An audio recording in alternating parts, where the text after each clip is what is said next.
Meu nome é Nice e sejam bem-vindos a mais um áudio aqui para o canal. E hoje nós teremos o capítulo 11 do livro Forças para Recomeçar. Mas, como sempre, eu peço que você deixe seu apoio ao canal. É sempre muito importante para o crescimento do mesmo. Então, dados os recados, vamos para o capítulo 11. A ação dos espíritos inimigos. O dia chegava ao fim naquela sexta-feira. Semanas haviam passado desde a conversa com seu amigo João. Tudo os impedia de se falarem melhor. Os amigos não conseguiam conciliar um dia para irem ao centro espírita, pois muitas coisas aconteciam. Naquele momento, Sérgio se encontrava paralisado no meio da sala de sua nova casa. Teve muito trabalho, mas agora tudo estava perfeitamente no lugar e exatamente como ele queria. Olhou para o espelho colocado no corredor. Em seguida, admirou o belo quadro de paisagem agradável na parede da sala, colocado acima do sofá. Aquela introspecção durou longos minutos. Sentia-se agradavelmente tranquilo, apesar de ter enfrentado a revolta de Dona Marisa, que reagiu ferozmente ao vê-lo sair de casa. Mas Sérgio pareceu indiferente às suas opiniões e contrariedades. O trabalho empolgante em arrumar aquela casa e pôr no lugar suas coisas onde seria seu novo reduto, cobriu-o com um manto protetor, e ele não se incomodou com a oposição de sua mãe. Para Sérgio, aquela casa estava perfeita. Caprichoso, fez pequenos reparos, pintou e decorou com simplicidade, mas com grande bom gosto. Além disso, a residência era próxima da clínica, aonde ele poderia ir a pé se quisesse. Um momento como aquele trazia algo especial aos seus sentimentos, uma satisfação pela conquista. Trazendo no rosto um leve sorriso, sem perceber, suspirou fundo e caminhou até a porta, indo para uma área ladeada por muretas graciosamente baixas, de onde se podia ver as grades altas em lugar de um muro. O portão para a entrada lateral do carro, que poderia seguir pelo largo corredor até o fim, com espaço para vários veículos, e o pequeno, mas agradável e delicado jardim, que oferecia um toque especial à frente da casa. Sérgio pensava em Débora. A namorada avisou que iria até lá. Porém, estava demorando. Ele parecia ansioso para lhe mostrar tudo arrumado, quando sentiu um aperto no coração, algo como um presságio desagradável. Afugentando os pensamentos, decidiu tomar um banho. Ao terminar, escutou o barulho do carro de Débora na garagem e, espiando através da janela, certificou-se de sua chegada. Vestindo rapidamente uma camisa, o rapaz foi até o portão e o fechou enquanto ela descia do veículo. Indo ao seu encontro, abraçou-a com carinho, beijou-a e, após ajudá-la a pegar algumas coisas, avisou sorridente: "Coloquei tudo em ordem. Venha ver." Pegando-a pela pequena mão fria, levou-a para olhar o que ele fez naquele dia, ao mesmo tempo em que explicava e mostrava muitos detalhes. "Arrumei esse quarto de hóspedes." Riu ao avisar. "Mas não é para você. A suíte está à sua espera." Depois exibiu o outro. "Neste quarto aqui fiz o escritório e minha tão querida biblioteca. Venha ver." Chamou-a. E logo se entusiasmou. "Ah, veja como esse banheiro ficou bonito." "Realmente." Admirou-se. A seguir, a jovem sorriu ao confessar: "Puxa, quando vi aquele monte de coisas amontoadas aqui dentro, não imaginei que pudesse arrumar tudo. Fiquei 3 noites dormindo em meio das caixas." Riu.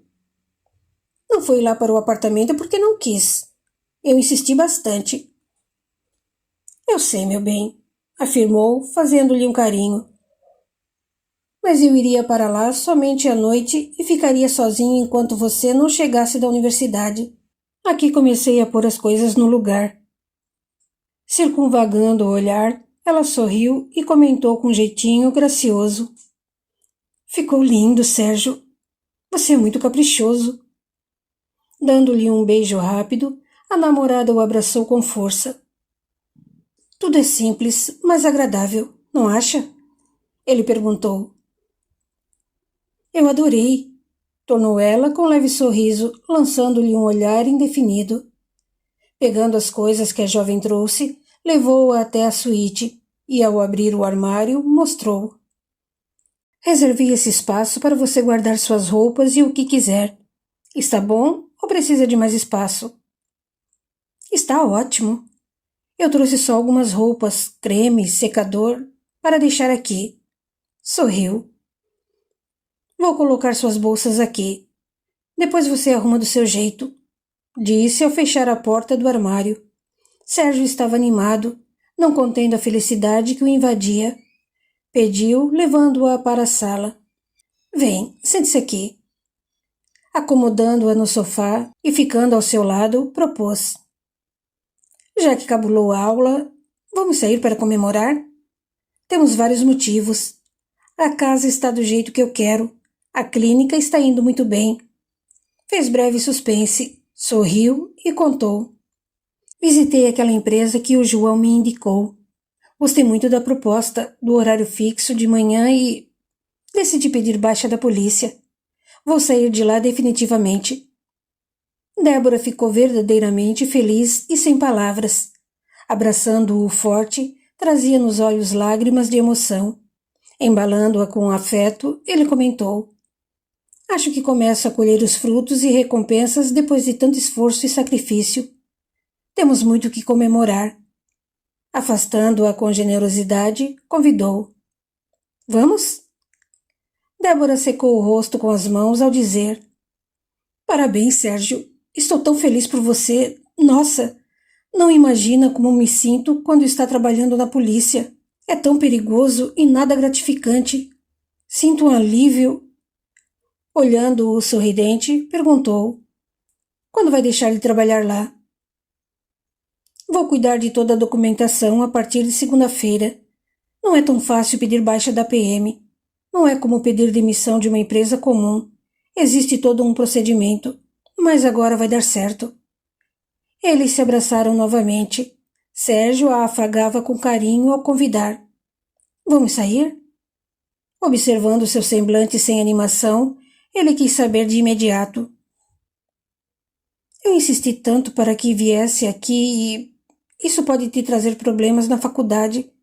É por isso que está assim quietinha? Não. As provas nem começaram e eu não tenho faltas. O namorado percebeu algo estranho em seu tom de voz. Acomodando-se melhor, foi bem direto pela preocupação. O que aconteceu, Débora? Por que está assim? A jovem não suportou. Imediatamente entrou em crise de choro e curvou-se com as mãos escondendo o rosto. Puxando-a para junto de si, Sérgio a abraçou, procurando descobrir o motivo daquele estado angustioso. Ele acreditou que não fosse algo tão grave, pois ela estava bem ao chegar e pareceu feliz com a notícia de sua saída da polícia. Afagando seu braço, falou de modo baixinho e carinhoso. Ei, não fique assim. Esperou por algum tempo e delicadamente forçou-a a se erguer um pouco, tirando-lhe uma das mãos com a qual encobria o rosto e disse: Existe solução para tudo. Fique calma. Seja o que for, vamos dar um jeito. Vendo-a chorar sem conseguir falar nada, tirou o braço de seus ombros, foi até a cozinha e lhe trouxe um copo com água adoçada, pedindo carinhosamente. Beba, nem se for só um pouquinho. Alguns goles e a moça respirou fundo, mas ainda apresentava um choro doloroso e lágrimas tristes corriam em sua face pálida. Entregando-lhe o copo que foi posto sobre uma mesinha, ela olhou para Sérgio, que estava de joelhos à sua frente, afagando-a no braço e contou com a voz embargada. Hoje eu fui demitida. Sentando-se ao seu lado, sobrepôs o braço em seus ombros, puxando-a carinhosamente para que se recostasse em seu peito e falou tranquilo. Não fique assim. Você é competente, Débora. Tem grande potencial. Vai arrumar outro emprego melhor. Não tenho tanta certeza, murmurou. Por que não? É inteligente. tem esse semestre. Só falta 1 ano para se formar. Como corretora imobiliária da área empresarial no centro da cidade, conhece muita gente em diversas empresas.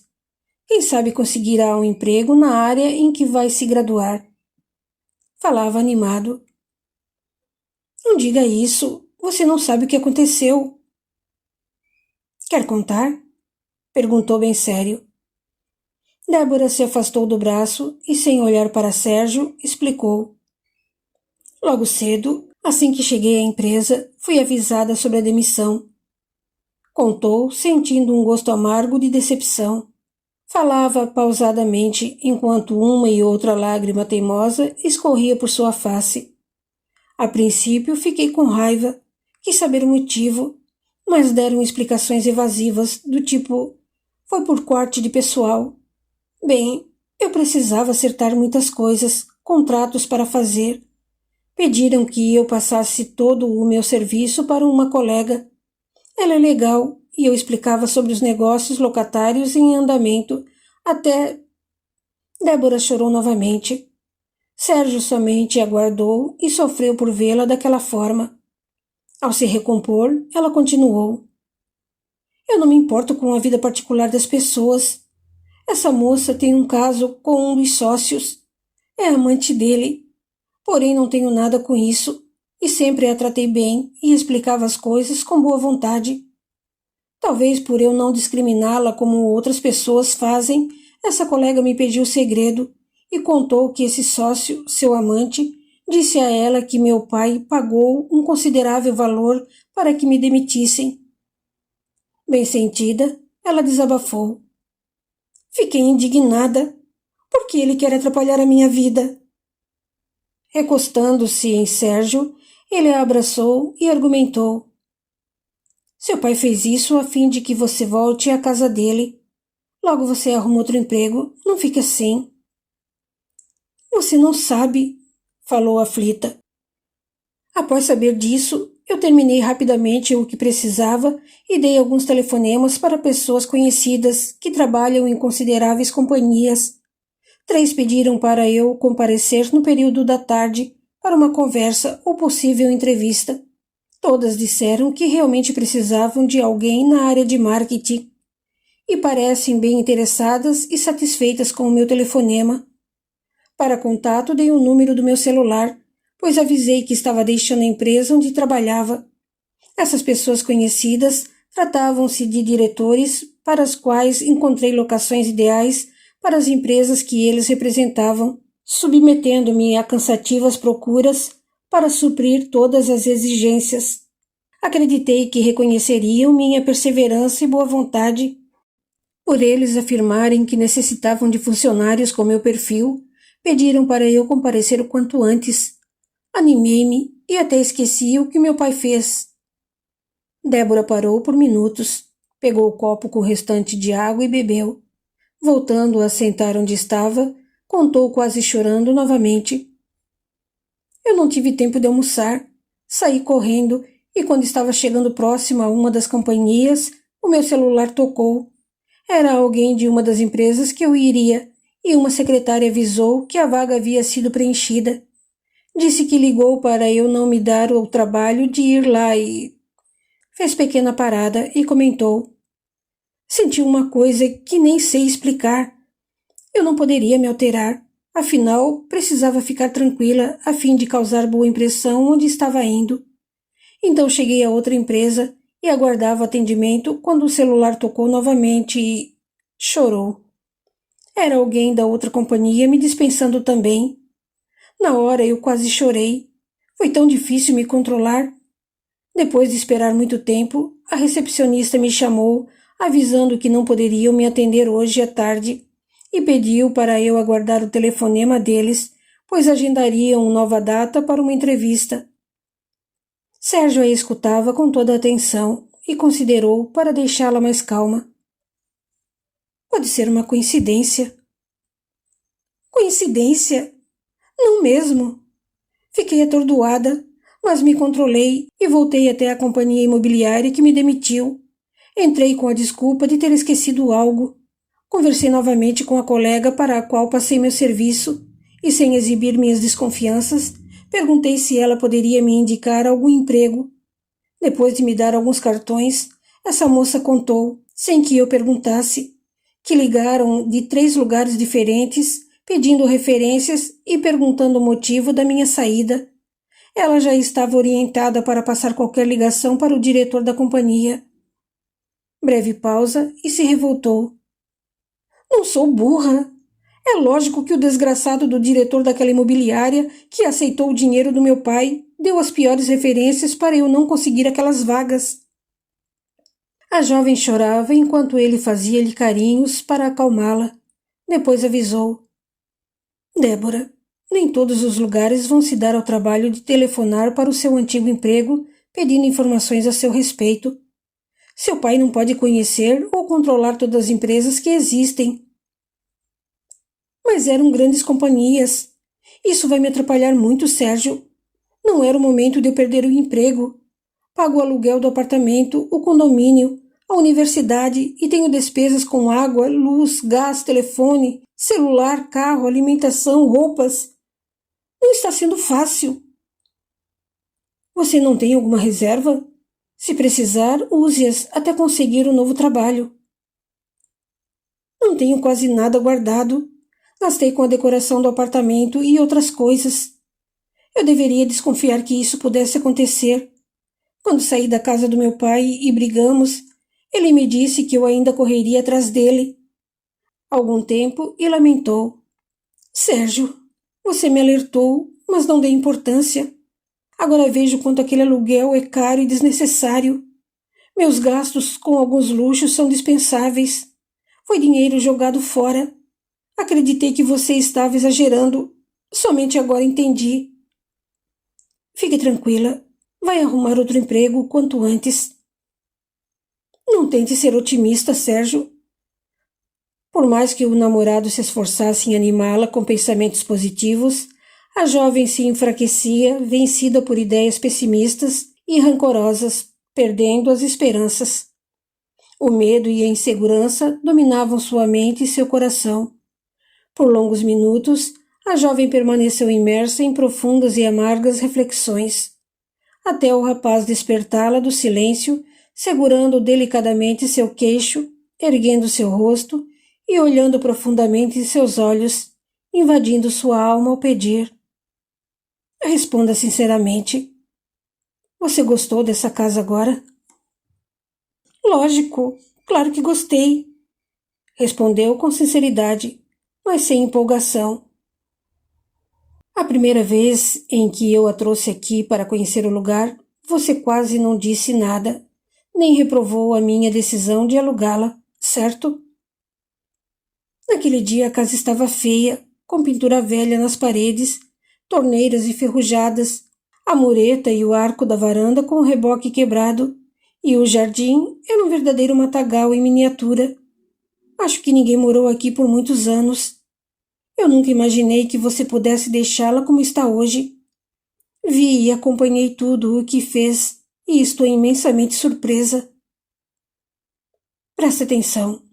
Ainda é uma casa velha. Falou em tom brando e algo explicativo para alertá-la. Aconteceu que os muitos detalhes que a tornavam feia foram trocados ou consertados. O mato crescido foi arrancado e no lugar cultivado um bonito jardim. O portão, que rangia como se fosse um efeito para filme de terror, silenciou depois de lixado, reparado pelo serralheiro. Pintado e lubrificado, transformou-se em uma peça clássica. Tenho certeza de que o valor da locação foi baseado na aparência da residência antes dessa transformação e no desejo do proprietário de querer alugá-la a um preço qualquer, somente por medo de ser invadida. Se essa casa estivesse desse jeito no momento de alugá-la, o preço seria dobrado ou triplicado. Você está me dando uma lição de moral por eu... Interrompendo-a e a abraçando, beijou-lhe a cabeça e completou generoso. Não, meu amor, espere. Eu quero dar o exemplo de que nada é permanente. Podemos arrumar tudo quando conseguimos ver a beleza através do que parece feio. Quando algo não está bom e precisamos mudá-lo, Devemos arregaçar as mangas até conquistar o que desejamos e nos sentirmos bem com isso. Débora, preste atenção. Se você continuar experimentando o sentimento de mágoa pela crueldade de seu pai, o rancor pela injustiça do seu ex-encarregado e a decepção pelas 3 portas que se fecharam, você não vai conseguir cultivar um bonito jardim, nem pintar as paredes da sua vida para deixá-la rapidamente nova e bonita. Perderá tempo por só ver, sofrer e sentir o que é feio e ruim. Olhando através das dificuldades do momento, não poderá ver as oportunidades à sua frente. É o mesmo que olhar através dos vidros sujos de uma janela. Eles podem estar tão sujos que você não saberá que o sol brilha lá fora. Nunca precisei me preocupar com dinheiro, Sérgio, reconheceu angustiada. Não sei o que é se submeter à prova de reduzir as despesas. Mesmo trabalhando e me achando o máximo, eu morava na casa dos meus pais e não sabia o que era administrar financeiramente uma casa. Só descobri isso quando fui morar sozinha. Acreditei que era capaz de me autossustentar totalmente. Esqueci da fábula da cigarra e da formiga. Não armazenei o suficiente para o inverno, que não sei por quanto tempo pode durar. Gostou mesmo desta casa? Tornou, olhando-a com ternura. Ela sorriu docemente ao repetir com simplicidade. Lógico, ficou um encanto e se parece com você. Por que insiste em perguntar isso? Porque eu te adoro. Gostaria de te dar todo o conforto do mundo, mas eu só tenho essa casa e quero que venha morar comigo. Venda o que puder. Entregue o apartamento e traga suas coisas. Vem morar comigo. Pediu com jeito apaixonado. Débora permaneceu séria e murmurou com sua voz delicada. É confortante ouvir isso, mas Sérgio... Fitando-a quase sem piscar, ele tocou carinhosamente sua face quase fria. Contornou vagarosamente seus lábios com as pontas dos dedos, parecendo tatear uma joia preciosa. Viu em seus olhos ardentes um brilho úmido de lágrimas que rolaram lentas. Aparando-as com ternura, questionou no mesmo tom ponderado de antes. Por que não? Algo a impede ou tem dúvidas de seus sentimentos por mim? Não. Eu te amo muito, Sérgio. A bela face da jovem estava melancólica e exibia uma dúvida mesclada de conflito. Com semblante sério, seguro de si, ele falou pausadamente, olhando-a firme. Para me ajudar, você pediu para eu ir morar em seu apartamento. Eu disse que, caso encontrasse dificuldade, moraria com você. Naquela época, fiquei um pouco preocupado com comentários e críticas. Não nos conhecíamos tanto quanto hoje. Estamos juntos há tempo suficiente para não nos importarmos mais com as críticas e comentários de quem quer que seja, além de nos conhecermos bem melhor. Alguns segundos para que ela refletisse e continuou. Débora, nem sempre conseguimos fazer nossos planos seguirem a ordem que desejamos. Meus planos são de ficar bem estabilizado, aperfeiçoar-me mais com os estudos para ampliar meus conhecimentos e ser um profissional melhor. Não vou dizer que nos casaremos amanhã ou daqui a 2 meses, mas vamos nos casar. Para mim não importa mais se viveremos juntos agora ou após casados. Esteja certa de uma coisa, aqui comigo ficará mais segura. Eu tenho como arcar com as despesas, inclusive de sua faculdade. Terá mais tempo e tranquilidade para procurar um emprego de que goste sem tantas preocupações. Bem, saiba que não viverá no luxo ao qual se acostumou. Contudo, terá uma vida estabilizada, planejada, sem passar necessidades e com relativo conforto. Fez breve silêncio. Em seguida, pausadamente, prosseguiu. Tudo o que estou falando está nos meus projetos, nos meus propósitos. Mas... Respirou fundo e explicou ponderado. Só gostaria de pedir uma coisa. Eu te amo muito, mas continuaremos tomando cuidado para não trazermos ao mundo um filho que não esteja em nossos planos ainda. Eu quero e sei que teremos um filho, porém, antes precisamos alcançar algumas metas e estabilidade para dar a ele ou a ela todo o amor, atenção, a educação e o conforto que pudermos. Alguns segundos e perguntou: O que me diz? A namorada estava perplexa. Afagando-lhe o rosto, ela respondeu: Sérgio, eu te amo muito. Concordo com tudo o que você propôs, mas preciso de um tempo. Hoje minha vida virou ao avesso. Tudo aconteceu muito rápido. Não acredito que esteja desempregada e com tantas responsabilidades financeiras para assumir. Preciso de um tempo para pensar e pode até acontecer o que você falou e de repente eu arrumo um emprego bem melhor. Quero continuar trabalhando e terminar os estudos. Você pode me dar um tempo? Pediu, olhando-o com o medo estampado em seu semblante pelo futuro incerto. Está certo. Beijou-a rápido, levantou-se e, sorrindo, a fez se erguer. Será como você quiser. Proponha-se ao mercado de trabalho. Termine esse semestre na universidade, mas se até dezembro não tiver êxito, você vem morar aqui. Tudo bem, eu aceito. Sorriu ao afirmar. O rapaz a envolveu num abraço amigo e gostoso. Embalou-a com leveza e avisou. É tarde e acho que você não está com ânimo para sairmos. Vamos pedir uma pizza? Desculpe-me, você queria comemorar. Não faltará oportunidade. E para ser sincero, estou tão cansado depois de arrumar tudo por aqui. Em seguida, sugeriu. Você também está cansada. Pegue uma roupa bem confortável e vá tomar um bom e demorado banho. Riu ao avisar. O chuveiro da suíte está funcionando e nenhum registro ou torneira estão velhos, feios e enferrujadas. Ao vê-la sorrir, falou. Enquanto isso, pedirei a pizza, tá? Ah, realmente preciso de um banho para relaxar, concordou ela. Bem depois, enquanto apreciavam a pizza, na esperança de animá-la, Sérgio passou a comentar sobre outros assuntos, casos corriqueiros durante a compra de um móvel, entre outras coisas. Débora ficou atenta, parecendo se esquecer do dia tão difícil que teve. No mesmo momento, na casa dos pais de Sérgio, Dona Marisa ainda não se conformava com o fato do filho ter mudado. Completamente calado, o senhor Inácio somente ouvia a esposa esbravejar. Não é possível. Jamais pensei em ver tamanha frieza por parte do nosso filho. Quanta ingratidão! Bastou se formar doutor, ter uma porcaria de um diploma, para ele empinar o nariz como se a gente não fosse nada na vida dele. Deixa o Sérgio, criticou Marcílio, concordando com sua mãe. Um dia ele pode precisar da gente. Aí eu quero ver como ele vai voltar com o rabo entre as pernas.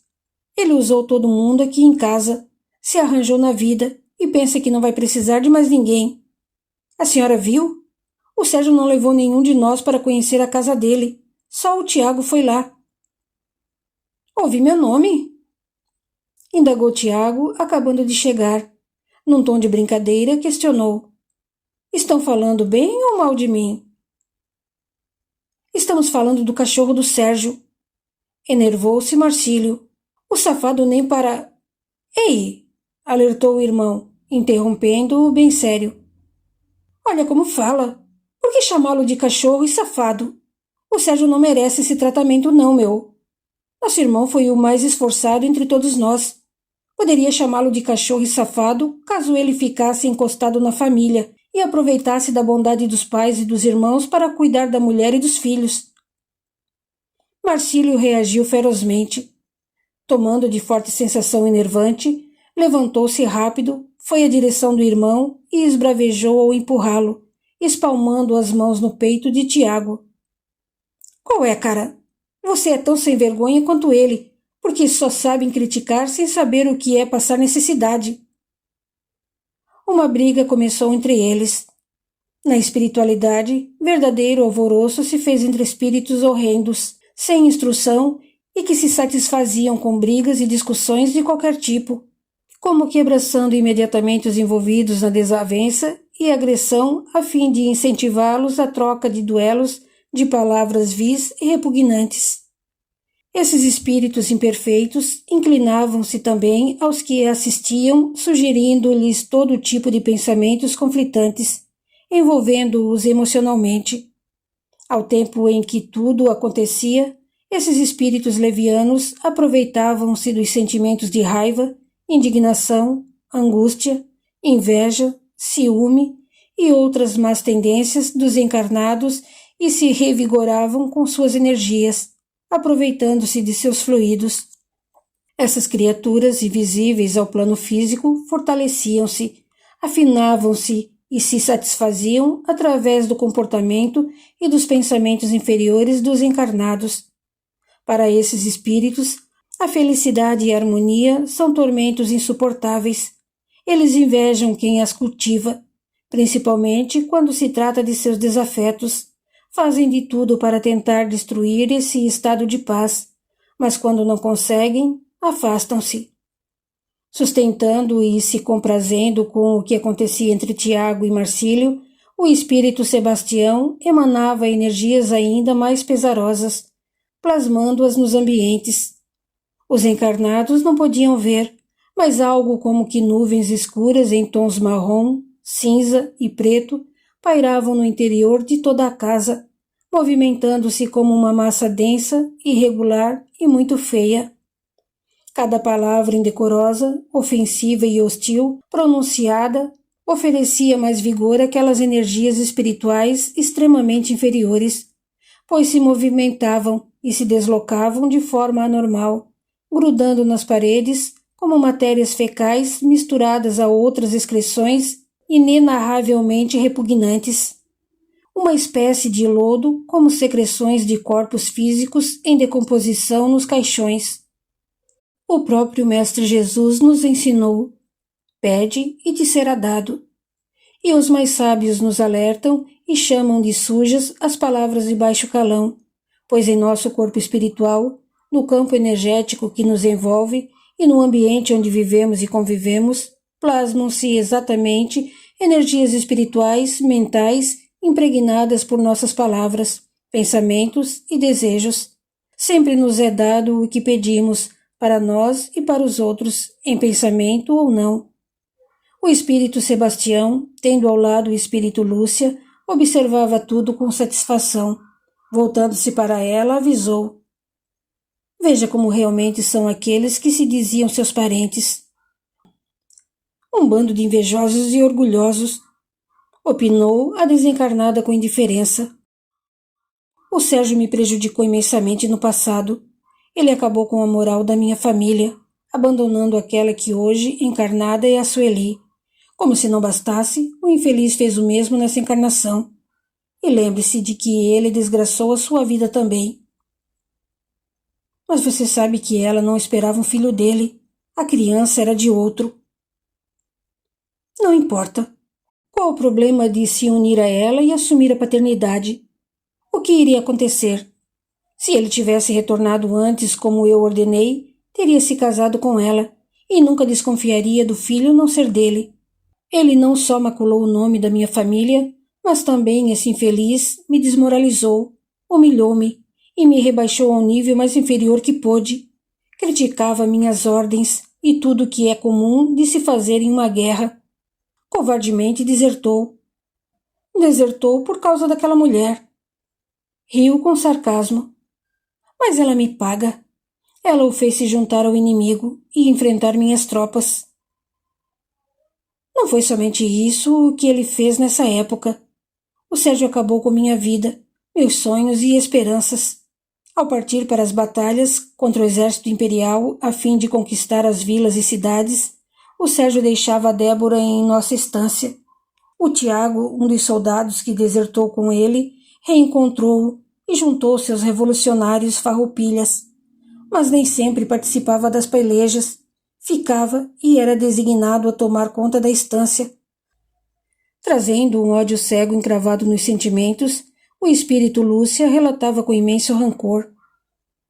Tornou-se um costume da Débora permanecer todas as noites na varanda, dizendo que gostava de contemplar o céu estrelado ou tomar ar. Comecei a ouvir, vez ou outra, calçadas de botas fortes no andar lento de homem. Passei a espiar. Tiago e Débora conversavam por horas, enquanto todos dormiam. Eu vi o sorriso gentil no rosto dela ao gesticular delicadamente, com voz dengosa que atraía os homens. O Tiago tinha um brilho intenso nos olhos quando estava com ela. Nunca vou esquecer. Por muitas vezes ela desaparecia e ninguém sabia dizer onde estava. O Sérgio não merecia aquela mulher, mas estava enfeitiçado e não dava a menor importância ao que eu dava a entender para persuadi-lo, pois ele precisava pegar os dois juntos. Aquela miserável era traidora, hipócrita. Não suportei saber que ele pretendia ir embora para longe e começar uma vida com ela. Por isso contratei um empregado a custo de joias caras para dar um fim na Débora. Pensei que o Sérgio fosse correr para os meus braços, procurando consolo, mas não. Depois do desespero e do enterro, ele se foi sozinho. Não me conformo com isso. Covarde. Eu disse que ele é um covarde.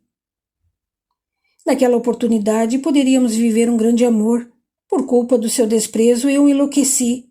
Pensei que existisse um Deus bom, mas não. Nessa encarnação nascemos irmãos legítimos. Eu o amava. Ele tornou-se um homem lindo, forte, e seus olhos são de uma atração impressionante quando pareciam invadir minha alma. Eu era capaz de fazer tudo por ele. E o Sérgio a rejeitou, lembrou Sebastião. Com aquela moralidade hipócrita, ele deu-lhe sermões e críticas, não foi? Falou que precisava de tratamento, fazendo-te pensar que estava louca. Fez você se sentir um verme, um lixo. E é por isso que ficou assim depois de morrer. Qual era o problema de se amarem? Questionava, induzindo-a a pensamentos conflitantes para continuar dominando-a e utilizando as disposições afetivas de Lúcia para os seus objetivos de vingança. Ele se achou superior e a tratou como um lixo em decomposição, repugnava seus sentimentos. É verdade. O Sérgio começou a me dar sermões e mais sermões moralistas, cada vez mais moralistas. Eu me sentia suja, imunda. Meus pensamentos ferviam e me corroíam. Isso mesmo, sermões moralistas, repetiu Sebastião. Fiquei cansado de ouvir suas conversas sobre dignidade, respeito, justiça, dominar os desejos, ter boas práticas. Ele não aprovava nem respeitava minhas vontades, meus prazeres, meus atos. Assim como fez com você, o Sérgio me torturou com seus sermões moralistas. Desgraçado. Quando morri, passei por tormentos infinitos. Eu parecia ouvir a voz dele ecoando todo o tempo em minha mente, falando de moralidade, de respeito. Sofri feito um desgraçado. Tinha alucinações que nunca paravam. Sentia dores como se... Como se o quê? Quis saber Lúcia com frieza. Até parece que aquelas vadias que tomei à força não gostaram de ter um homem viril como eu. Desencarnado, eu sofri, senti dores, sensações e pesadelos alucinantes, como se eu fosse uma delas. Mas aquilo era impossível. Por isso quase enlouqueci. Demorou, mas tomei força e reagi furioso. Tanto ódio brotou por experimentar aquilo que consegui me libertar. O ódio e a raiva pelo Sérgio foram tão imensos que não posso deixar de me vingar. Ah, não! Sofri mais do que um cão e procurei o desgraçado porque precisava fazê-lo sentir o que eu experimentei. Descobri que tinha reencarnado e eu tinha passado mais de 100 anos naquele tormento alucinado e doloroso por culpa daquele infeliz moralista, igual a você. Perguntei, cadê Deus? Breve pausa, continuou falando para persuadi-la. Eu sei que você passou após morrer daquele jeito. Acordou no caixão e sentia cada verme roer seu corpo. Sentia a carne fedendo ao apodrecer. Gritou muito. Sentia as dores do tiro, do corpo se desfazendo, dos bichos te roendo e aquele cheiro insuportável. Mas o pior eram os pensamentos de culpa que não paravam, que te corroíam. Acompanhei tudo. Foi difícil te ajudar. Você só não sofreu mais, Lúcia, porque eu te regenerei com as energias sugadas dele e te despertei para esse mundo real, longe dos pesadelos e das alucinações que enfrentou dentro do túmulo. Agora eu vejo o Sérgio de modo diferente, tornou ela. É. Vou dizer a verdade. Eu o desejo como homem para usá-lo em favor de meus prazeres. Mas agora, depois de saber de tudo, eu o odeio por tudo o que ele já me fez. Tenho meu apoio, Sebastião. Admitia, sentindo intensa hostilidade. Tem a minha ajuda. Juntos faremos com que ele sinta tudo o que nos fez sofrer. Quero-o morto. E quanto a Débora, eu mesmo cuido dela para você. Riu, zombando. Com crueldade, informou em tom típico de sua vileza. Débora é uma tola, fraca e ingênua. Será bem fácil e prazeroso ver essa safada experimentar o que eu mais tive prazer de fazer com as vadias desse tipo. Sei que será fácil envolver essa desavergonhada, pois a Sueli é uma filha fiel e sempre pronta para me ouvir. Além dela, tem a Yara, a irmãzinha desprezível e insignificante com seus vícios. E o Breno, com caráter possessivo e sentimentos mesquinhos por Débora. Ah, esse é dos meus. Ele vai se vingar por mim com escárnio e muita humilhação. E o Sérgio ficará arrasado. Sua vida não terá mais sentido, e ele desejará a morte ao saber o que a Débora fez. Gargalhou sarcasticamente. Continua no capítulo 12. Até lá!